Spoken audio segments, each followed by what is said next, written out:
بسم اللہ الرحمن الرحیم۔ السلام علیکم ورحمۃ اللہ وبرکاتہ۔ امید کرتی ہوں کہ آپ سب خیریت سے ہوں گے۔ تو آج میں 9 لکھا ہار یہ واقعہ آپ کی خدمت میں پیش کرنے لگی ہوں۔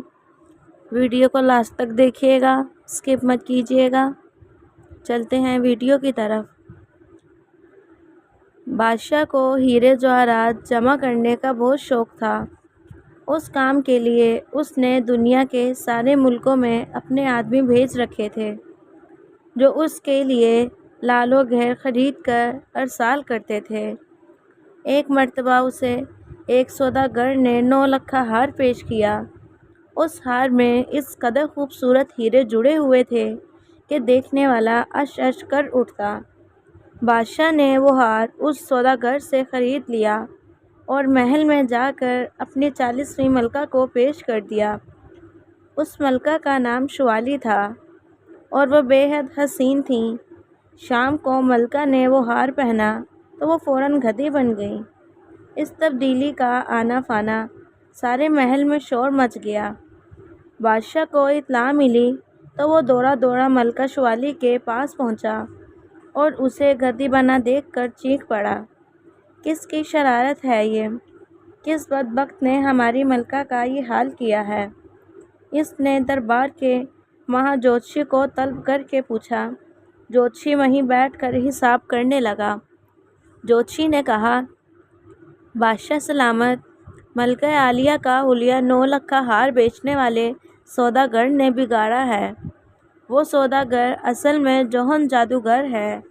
اس نے ملکہ کو حاصل کرنے کے لیے ایسا کیا ہے کیونکہ وہ ملکہ کو پسند کرتا ہے۔ اس کا خیال ہے کہ گدھی بن جانے کی وجہ سے آپ ملکہ کو اپنے محل سے نکال دیں گے، جس کے بعد وہ ملکہ کو اپنی وادی میں لے جائے گا اور دوبارہ انسان بنا کر شادی کرے گا۔ جس وادی میں جوہن جادوگر رہتا ہے اس کا نام کپول ہے اور وہ سامنے والے پہاڑوں کے اس پار واقع ہے۔ وہاں تک کسی انسان کا جانا بہت مشکل ہے۔ بادشاہ نے مہا جوتشی کے انکشافات سنے تو آگ بگولا ہو گیا۔ وہ اسی لمحے جوہن جادوگر کو سزا دینے کے لیے محل سے روانہ ہو گیا۔ اپنی سرحد سے نکل کر جو ہی اس نے گھوڑے کا رخ ان پہاڑوں کی جانب موڑا جن کی دوسری طرف کپول وادی تھی، اس کا گھوڑا ایک مگرمچھ بن گیا اور اسے کھانے کو دوڑا۔ بادشاہ نے بڑی مشکل سے اس مگرمچھ سے جان بچائی اور دوڑ کر پاس کے درخت پر چڑھ گیا۔ جو ہی وہ درخت پر چڑھا، اس درخت نے زور سے سیٹی مار کر ایک سمت کو دوڑنا شروع کر دیا۔ یہ سما دیکھ کر بادشاہ کے ہاتھوں کے طوطے اڑ گئے۔ درخت بھاگتا بھاگتا آخر ایک بڑے گہرے دریا کے کنارے پہنچ گیا، جہاں رک کر اس نے بادشاہ کو دریا میں گرا دیا۔ دریا کا پانی کالا سیاہ تھا اور بڑی تیزی سے بہہ رہا تھا۔ وہ بادشاہ کو بہا کر کہیں کا کہیں لے گیا۔ بادشاہ نے دریا سے نکلنے کے لیے بہت ہاتھ پاؤں مارے مگر اس کی ایک نہ چلی۔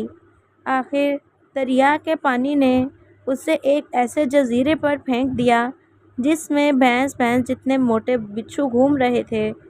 ان بچھوؤں کو دیکھ کر بادشاہ کا رنگ اڑ گیا اور اسے یقین ہو گیا کہ اس کا آخری وقت آن پہنچا ہے۔ بادشاہ جو ہی آگے بڑھا تو 2 بچھوؤں نے شیر کی مانند گرج کر اس پر حملہ کر دیا۔ قریب تھا کہ وہ اسے سالم نگل جاتے کہ عین اسی لمحے ایک بہت بڑا ناگ وہاں آ گیا، جس نے چشم و زون میں دونوں بچھوؤں کو زندہ ہڑپ کر لیا۔ تب ایک بہت بڑی چیل گولی کی طرح نیچے آئی اور بادشاہ کو پنجوں میں دبوچ کر آسمان کی طرف اڑ گئی۔ اس چیل نے بادشاہ کو ماتری جنگل میں جا گرایا۔ بادشاہ ابھی سیدھا ہی ہوا تھا کہ اس پر چیونٹیوں نے حملہ کر دیا۔ یہ چیونٹیاں آدم خور تھیں اور انسان کو ایک پل میں چٹ کر جاتی تھیں۔ ماتری جنگل کے سارے جانور ان سے دور رہتے تھے۔ بادشاہ نے اتنی ڈھیر ساری چیونٹیاں اپنی طرف آتی دیکھی تو سر پر پاؤں رکھ بھاگ اٹھا۔ چونٹیاں بھی اس کے پیچھے بھاگی، لگتا تھا کہ وہ اس کو کھا کر ہی رہیں گی۔ پھر اس سے پہلے کہ چونٹیوں کا وہ کارواں بادشاہ کو چمٹتا، زوردار بارش ہونے لگی۔ بارش اس قدر زوردار تھی کہ ساری چیونٹیاں گیلی ہو کر کیچڑ میں پھنس گئیں اور ان سے چلنا مشکل ہو گیا۔ تب بادشاہ کو سانس میں سانس آیا اور وہ ایک جگہ پر بیٹھ کر سوچنے لگا کہ اب کیا کروں؟ کپول وادی میں کیسے جاؤں؟ پتہ نہیں وہ کدھر ہے۔ پہاڑ بھی نظر آنے بند ہو گئے تھے۔ سوچ سوچ کر اس نے واپس محل میں جانے کا فیصلہ کیا اور 100 مصیبتیں اٹھا کر پھر سے محل آ گیا۔ محل میں آ کر اس نے مہا جوتشی کو دوبارہ طلب کر کے کہا، جوتشی، کوئی ایسا منتر بتاؤ جس کے ذریعے ہم کپول وادی میں جا سکیں۔ مہا جوتشی نے کہا، بادشاہ سلامت، کپول وادی کے ارد گرد جوہن جادوگر نے جادو پھیلا دیا ہے، اس لیے کوئی انسان وہاں نہیں جا سکتا۔ مہا جوتشی نے بڑا ہی صاف کر کے کہا، میرے حساب کے مطابق کوئی 14 سال کا لڑکا اس وادی میں داخل ہو سکتا ہے۔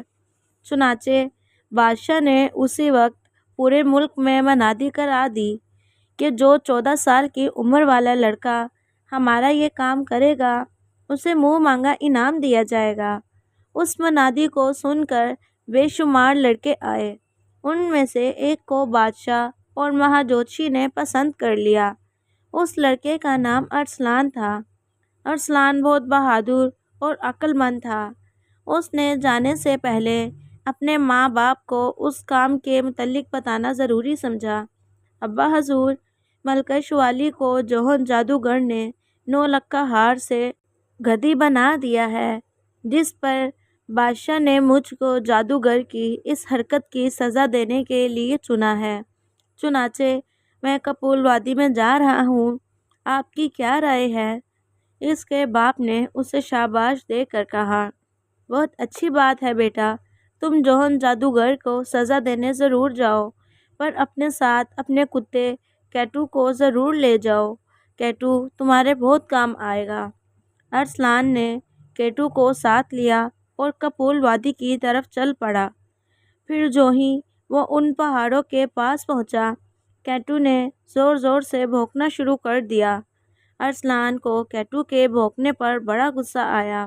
اس نے اسے چپ رہنے کا اشارہ کیا، مگر کیٹو نے اور زور سے بھونکنا شروع کر دیا۔ ساتھ ہی وہ ارسلان کی شلوار منہ میں لے کر اسے ایک طرف کھینچنے لگا۔ آخر ارسلان مجبوراً اسی طرف چل پڑا جدھر کیٹو اسے لے جانا چاہتا تھا۔ کیٹو اسے ایک غار کے پاس لے گیا اور اس غار میں گھسنے کے لیے اشارہ کرنے لگا۔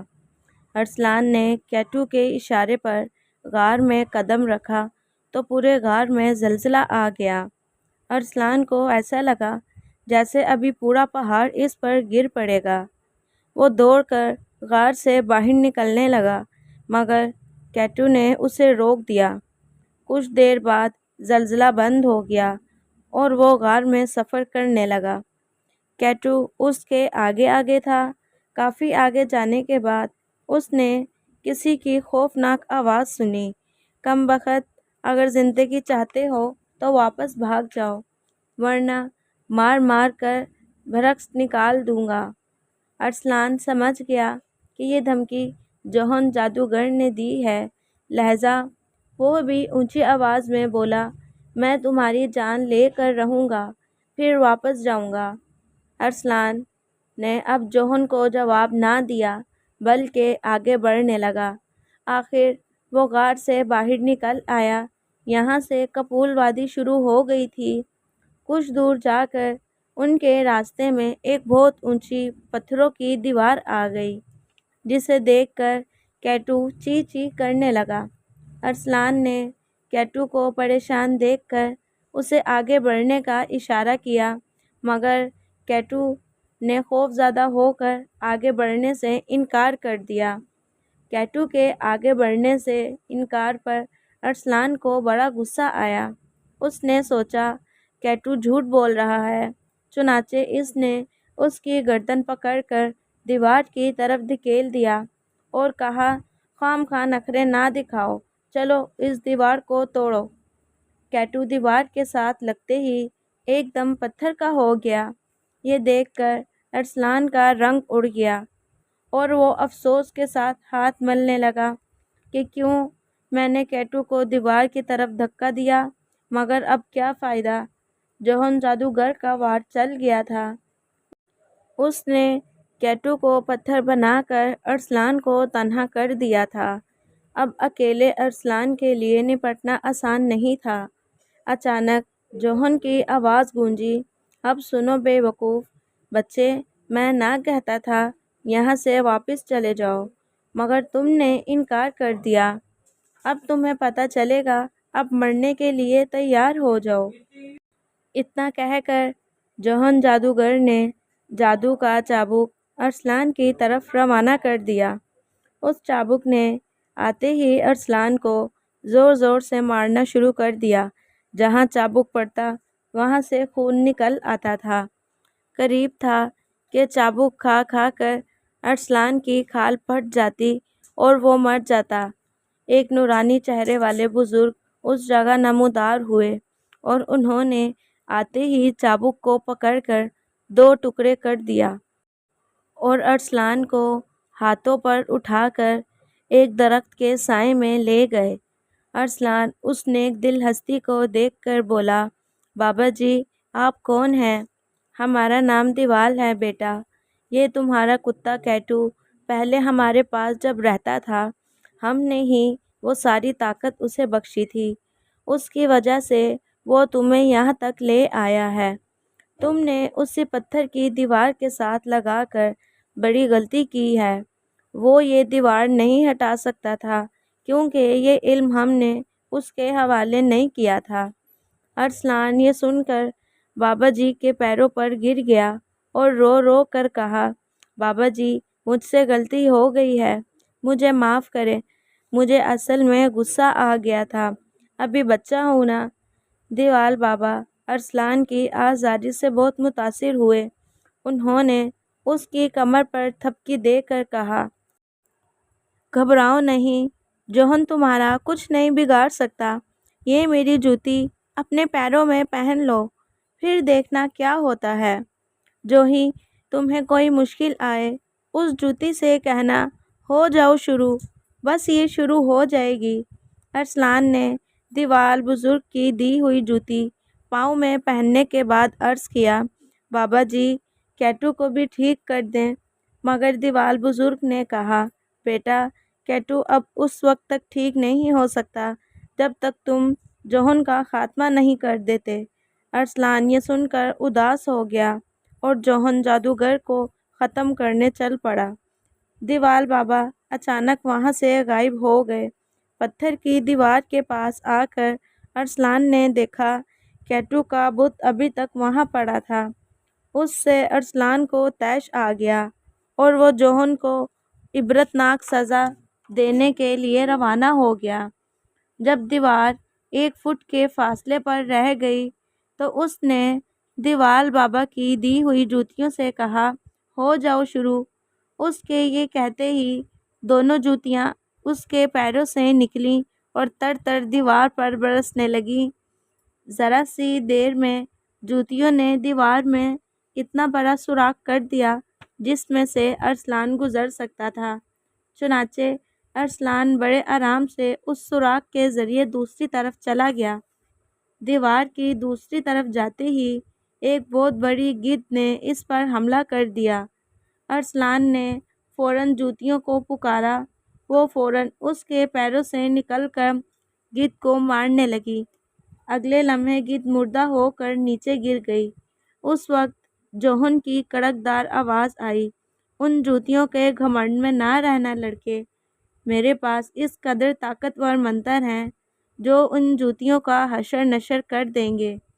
مگر ارسلان نے اس کی دھمکی پر کان نہ دھرے۔ وہ لگاتار سفر کرتا رہا۔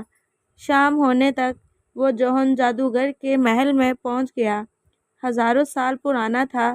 اتنا ڈراؤنا محل ارسلان نے پہلے کبھی نہ دیکھا تھا۔ کالے پتھروں سے بنے ہوئے اس محل کی چھت پر لاکھوں الو بیٹھے ہوئے تھے۔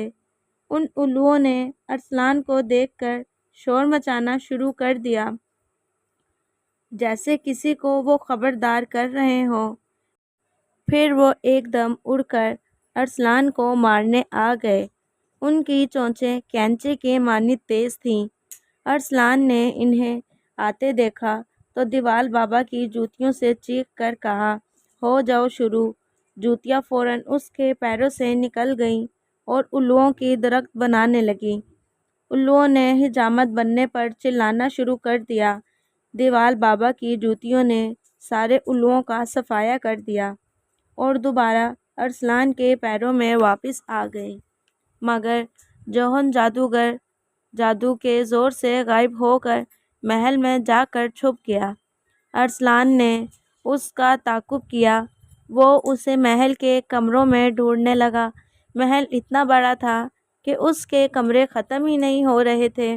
ارسلان جادوگر کو ڈھونڈتے ڈھونڈتے تھک گیا، ایک کمرے میں بیٹھ گیا۔ اچانک وہ کمرہ تیزی سے آسمان کی طرف اڑنے لگا۔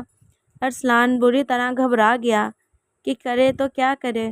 کمرے نے کئی میل اوپر جا کر انتہائی تیز رفتاری سے زمین کی جانب واپس آنا شروع کر دیا۔ لگتا تھا کہ وہ پوری قوت سے زمین سے ٹکرا جائے گا، مگر کمرہ زمین سے ٹکرانے کے بجائے دوبارہ آسمان کی طرف اڑنے لگا۔ کمرہ بار بار اسی طرح کبھی تو اوپر اور کبھی نیچے آ جاتا۔ جوہن پتہ نہیں کہاں چھپا یہ کرتب دکھا رہا تھا۔ ارسلان اب تک تو جوتوں کی وجہ سے بچا ہوا تھا۔ اگر وہ جوتیوں کو بھیجتا تو ہو سکتا تھا کمرہ سچ مچ زمین سے ٹکرا جاتا۔ خوف اور پریشانی سے اس کی سمجھ میں نہیں آ رہا تھا کہ وہ مصیبت سے کیسے نجات حاصل کرتا۔ سوچ سوچ کر ارسلان کو ایک ترکیب سوجھ گئی۔ چنانچہ جو ہی کمرہ زمین کی جانب آیا، اس نے دروازے کے پاس جا کر جھٹ باہر چھلانگ لگا دی۔ پاؤں میں دیوال بزرگ کی جوتیاں ہونے کی وجہ سے اس کا بال بھی باکا نہ ہوا۔ اس کے بعد کمرہ ایک طرف بھاگ نکلا۔ ارسلان فوراً سمجھ گیا کہ اس کمرے میں جادوگر چھپ گیا ہے اور اب وہ بھاگنا چاہتا ہے، لہذا اس نے جوتیوں سے کہا، ہو جاؤ شروع۔ جوتیاں فوراً اس اڑتے ہوئے کمرے میں جا گھسیں۔ اگلے لمحے اس کمرے سے جوہن جادوگر کی دردناک چیخیں سنائی دیں۔ وہ چلا رہا تھا، اوئے میں مرا، میرے باپ کی توبہ، مجھے چھوڑ دو۔ میں آئندہ زندگی میں غلط کام نہیں کروں گا بلکہ نیک بن کر رہوں گا۔ مگر جوتیوں نے ایک نہ سنی اور دھڑا دھڑ اس کے سر پر پڑتی رہیں۔ ارسلان آوازوں کو سن کر بہت خوش ہو رہا تھا کہ اب کوئی جادوگر جوہن کے انجام کو دیکھ کر انسانوں کو تنگ نہیں کرے گا۔ کچھ دیر بعد جوہن کمرے سے باہر آ گرا۔ اس کا برا حشر ہو گیا تھا۔ وہ گھڑی پل میں مرنے ہی والا تھا۔ جوتیاں مسلسل اس پر برس رہی تھیں۔ ارسلان کو اس کی صورت بہت بری لگی۔ اس کا چوہے جیسا چہرہ، مینڈک جیسی آنکھیں اور ریچھ جیسا بدن دیکھ کر ارسلان کو اس سے بہت نفرت محسوس ہوئی۔ اس نے آگے بڑھ کر اس کے منہ پر تھوک دیا۔